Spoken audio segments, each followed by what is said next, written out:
we're back here on Deck on CSR with me, of course, me, Charles Prodigy, Richey, and my partner in crime. You can see right there to the left of my screen, Reese the Ruler right here.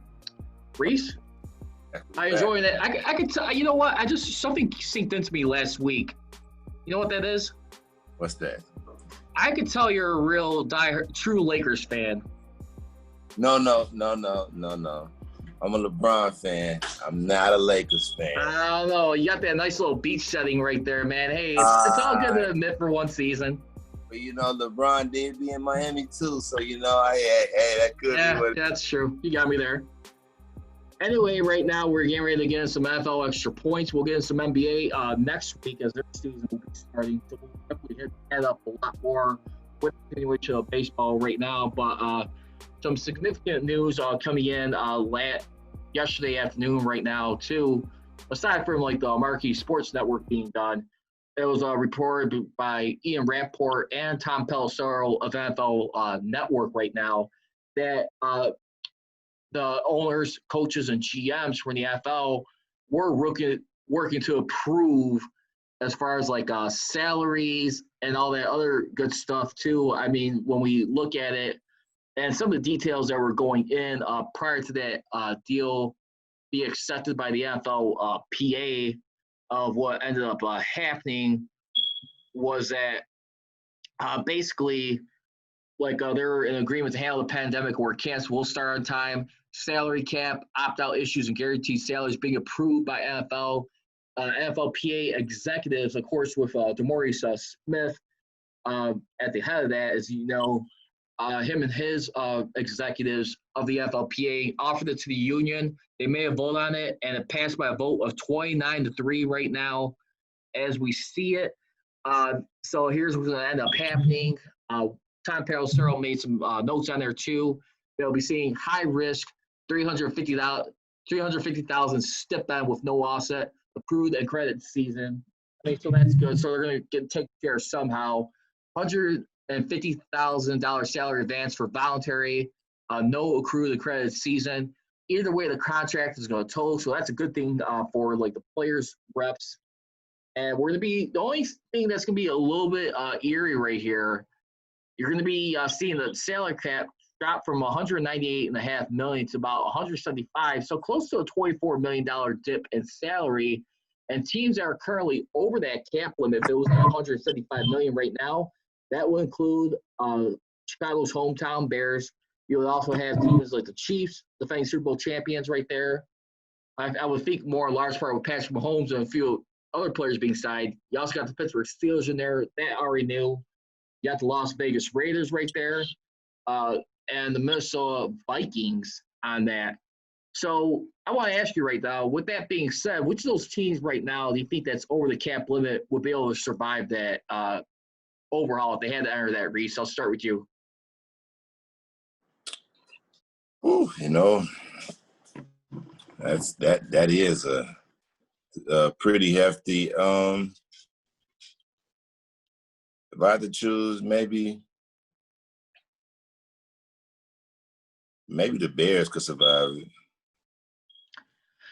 I mean, I'd probably say maybe. I would definitely say my Steelers right there, but it all depends if Kevin Colbert would stick around. Because I brought this up, too, I was thinking about. And remember, they still got a team right now that not only for the playoffs, but still their Super Bowl winner. It's probably this is arguably their last chance right now to get something done. And I even made the prediction, too. Look at a guy like Kevin Colbert, who's been around the league for 21 seasons, been to 3 Super Bowls, he won 2.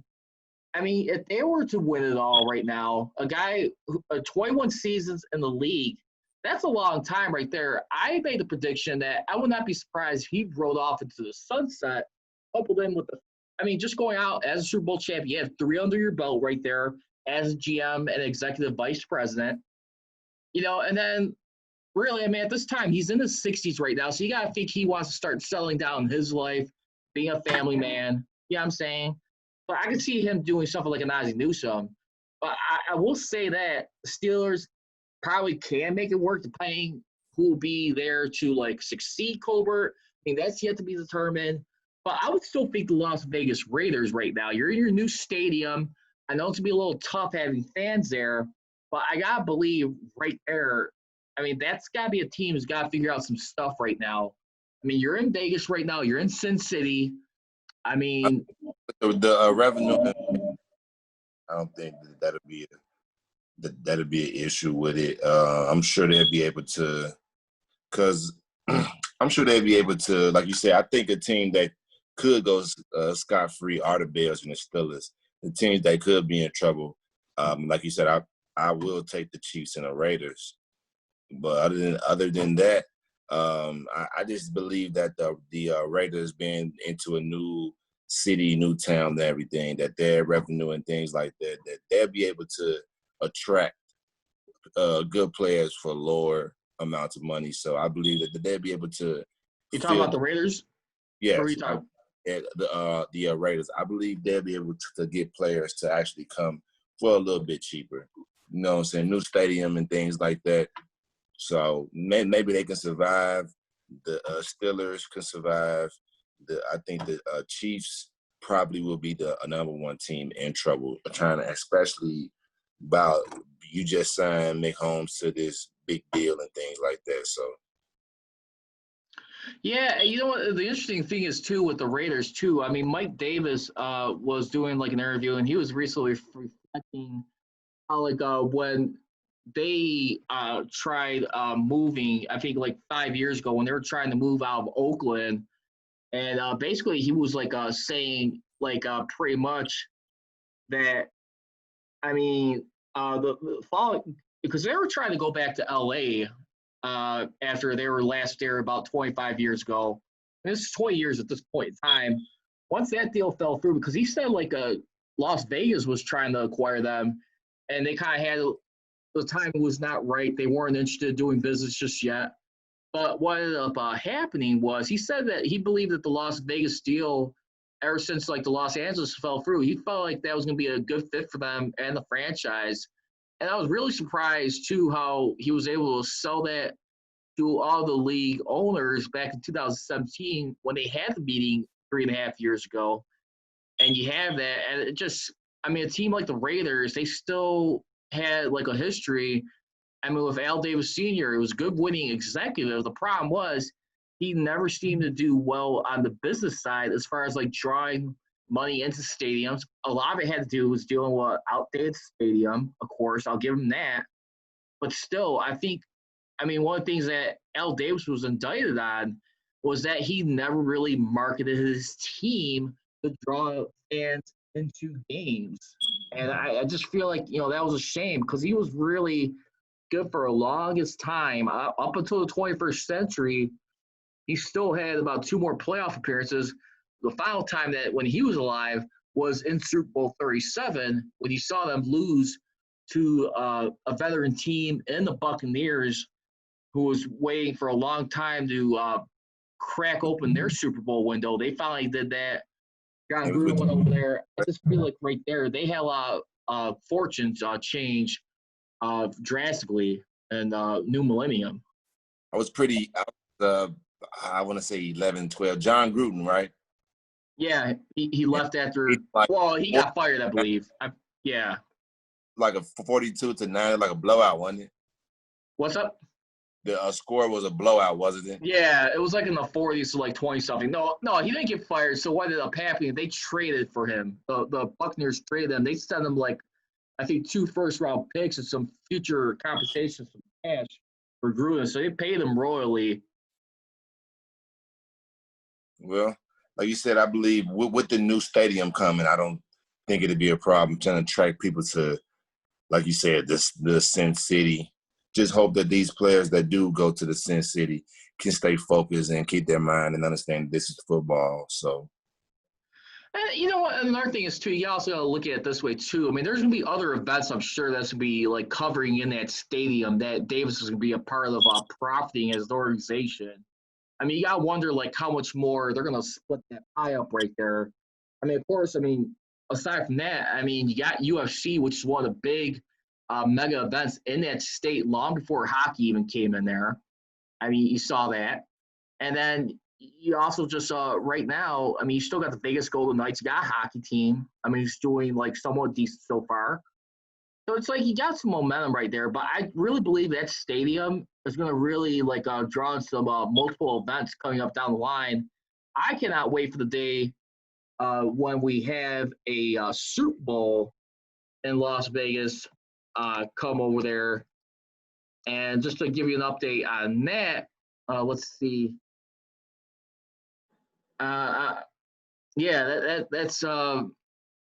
I haven't heard anything on that. I would imagine that'd be down the line, but that would be a Super Bowl to watch right there. Sin City hosting the biggest game of the year. Yes, so that definitely will happen within the next 5 years for sure. So don't especially while the stadium is brand new. I can see within the next, I could say about 2023, definitely should have a Super Bowl in there. Kind of like how they did with the I think Jerry Jones, right? After they built his stadium, they had went there. So definitely know that when you see new stadiums, they want to get a chance to get in there while it's new and now wait 20 years and then everything's run down. So let's show these stadiums all bring these revenue in, and that's also the NFL just helping this stadium too, putting it on the map and things like that. So I can see by 2023 it definitely should be a Super Bowl in Sin City. I'll just give you an update. I just Googled it real quick. So it's going to be a 2025 Super Bowl 59. So that will be like the year right there it will happen. So we'll already be 5 years in as a stadium. Yeah, like I said, I know it won't be too far. I wanted to say 5, but I think it'd be, but I knew that it'd be real soon.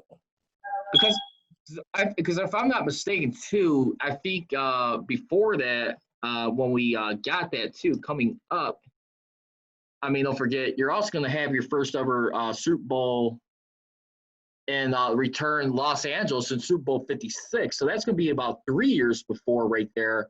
That's going to be in the home of the Rams and Chargers new stadium there in Carson. You'll finally have a Super Bowl there for the first time since Super Bowl 7. And guess what happened in that? That was a time where Don Shula and his Miami Dolphins, what perfect season. I'd be wondering if you have a Super Bowl return there, or if we'll ever see another perfect team again in our lifetime. Or in our lives to see it first. Nope, we almost had one. Then we got that famous Eli Manning. He won't let it happen. Nah. All right, well, speaking of which, let's move on real quick. Introduce our new topic of the week right here. We're going to be coming up to Step Up to the Plate.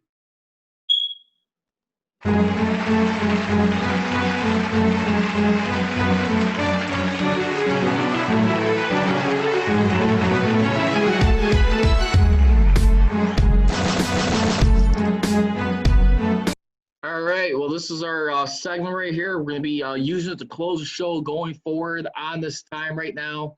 We got baseball coming back up right now. And I'm going to go ahead and take a start on this one for the player who I want to see step up and really do something right now. I'm probably going to call out. I'm going to probably say right now, I'll probably say James Harden right now with the NBA playoffs returning right now. I mean, LeBron James already got, in my opinion, he's going to play out of his mind right now after being locked out for so many months, not knowing if the season was to be jeopardized or not. I mean, I got to believe him, but I got to believe right now this is time for James Harden at this point. 2 years ago, you were this close to advances to the finals. You lost CP3 in Game 5 right there in that victory when you up 3-2 on the Warriors. At Game 7 in your own hometown, 20-point leads over the Warriors. They treated that 20-point lead like they were down by 10 points and just slowly chipped away with draining threes, out 3-point shot at them. Ended up ripping the hearts out of their chest again, showing them why they were the true hearts of a champion. Went to win back-to-back titles when they should have won 4 straight years that year. So I'm looking at James Harden. He's got to make it now. I mean, aside from LeBron James, this is a guy who, ever since he broke off from the Thunder, wanted his own team right now. And guess who you're reacquainted with from a guy who struggled trying to do what he's did? That guy like Russell Westbrook. Russell Westbrook, who's kind of felt a little bit betrayed. I've seen Kevin Durant go on to the Warriors and moving on to the Brooklyn Nets. So he's reacquainted with one of his running mates in James Harden. I got to think right now, big clutch player, the way he shoots, his shot percentage right now, great scorer. I think this is the time you got to start delivering right now. It's going to be James Harden of the Rockets. That's a good pick, James Harden of the Rockets. Right now they're without Russell Westbrook, so yes, Russell Westbrook. So I definitely would say that's a good pick to see how he would shine without Russell. I think he may be without him for a game or two, maybe not when the season starts, but I can go James Harden. But then it's just, to me, I don't think they have the lineup. Ironically, I was checking out ESPN, and what ESPN was saying is that they want to finish within the 4th, 5th seed because the Rockets are one of the only teams in the West that have been giving the Lakers some trouble, especially with the Lakers being in that good run. They were one of the teams that will always give them some trouble, and the games will be close, and they will beat them. So I was actually saying that. So I can agree with you. Maybe James Harden to see if he could push that team, because right now it's open. It's no dominant team like the Warriors. When you look at dominance, it's really two teams that they see it, but I still see it as wide open with players not being available right now. So like you said, James Harden, it's your time to shine. So I can definitely agree on that one.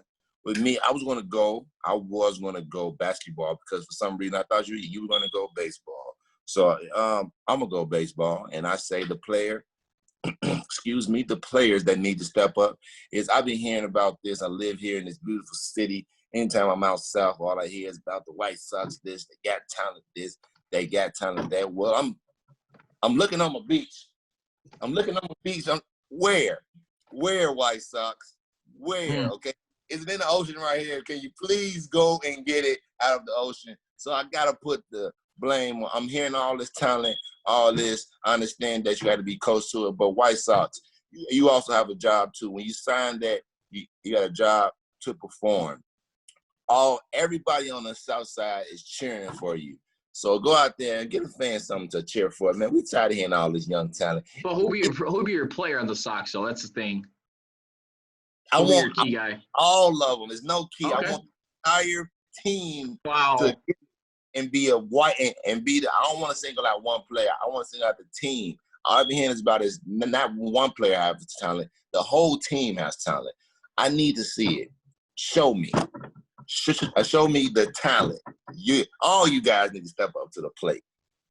And the thing is, I think with the White Sox, I mean, this is theirs for the taking right now to really show they could finally get to that level. It's no worries. 60-game season. You have nothing to lose, everything to gain, though. You know, you can sit here and you can take this and be like, it's a 60-game season. We young. Hey, y'all, let's just go out there and not care. Play winning baseball, y'all. But I need them to show me something. I can't take another. Like, if they lose 40 games out of this 60, I don't know. All right. Well, hey, that's going to do it for a wrap on this edition of On Deck. I hope everyone enjoyed the new segment right here. Great to be chillaxing right now. I can't wait to see what that background will look like once we hit fall and winter right there, what we're going to have up there. I don't know. See if my man DJ or Kimo Sabi, I should say, excuse me. You can also follow him on social media right there on Twitter and Instagram, correct? Facebook is Kimo Sabi. Okay. Just baseball is my hobby. On any other social network, it's ISCR3 INUTIBOLT. It's I screw, I nut, I bolt. Change the E to a 3. That's me. Before I go, since we was saying 3, somebody that likes to hit threes and do this, and we just saw him join back on the Lakers. If there's anybody that needs to step up, J.R. Smith, you are being watched, JR. The last time we seen you, you thought you was up 1 point, okay? So I'm just letting you know, J.R. Smith, you also need to step up to the plate. LeBron James needs you. I can't have him doing this to you no more. I can't see him doing this. The thing is, that game right there arguably took them out. Took any chance they had out of the series. Out of it, and I told them. And then they lost 2 games that they should have. That series should have been so different, and it all started right there. You take that, it's a whole different ball game. But you know what I didn't like too. Not only that too, because I remember LeBron James kind of hurt himself too, like banging into a locker. Feels like his wrist or something. But not only that too, what I didn't like in that series from 2 years ago. Why in the hell are you wearing your white jerseys in game 2? I'd be wearing the black ones. No offense. There's just some things you don't mess with as far as like your look and like karma of the game right there.